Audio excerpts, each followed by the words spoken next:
Reserve বেড়ে ১৯ বিলিয়নের ঘরে। বৈদেশিক মুদ্রার রিজার্ভ ১৯ বিলিয়ন ডলার বা ১,৯০০ কোটি ডলার অতিক্রম করেছে। আকর বিল পরিশোধের রিজার্ভ কমে গেলেও রেমিটেন্স ও রপ্তানি আয়ের উপর ভিত্তি করে আবারও বেড়েছে রিজার্ভ। IMF-এর হিসাব অনুযায়ী রিজার্ভ এখন ১৯.২০ বিলিয়ন হলেও বাংলাদেশ ব্যাংকের হিসাবে রিজার্ভ রয়েছে ২৪.৭৫ বিলিয়ন।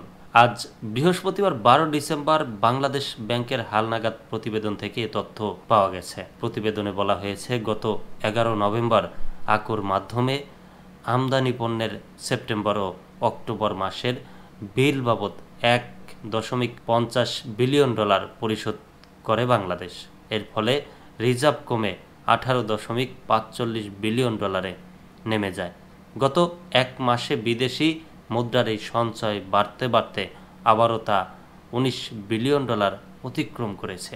আন্তর্জাতিক মুদ্রা তহবিলের নিয়ম অনুযায়ী বর্তমান রিজার্ভ ১৯.২০ বিলিয়ন হলেও বাংলাদেশ ব্যাংকের হিসাবে তা ২৪.৭৫ বিলিয়ন ডলার।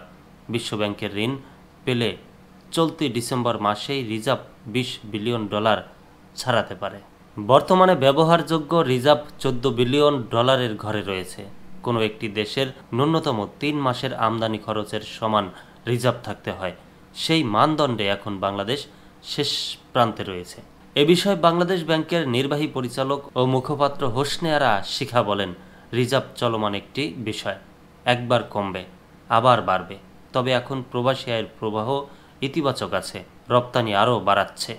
শিগগিরই ২০ বিলিয়ন ডলারে রিজার্ভ উন্নীত হওয়ার বিষয়ে আমরা আশাবাদী।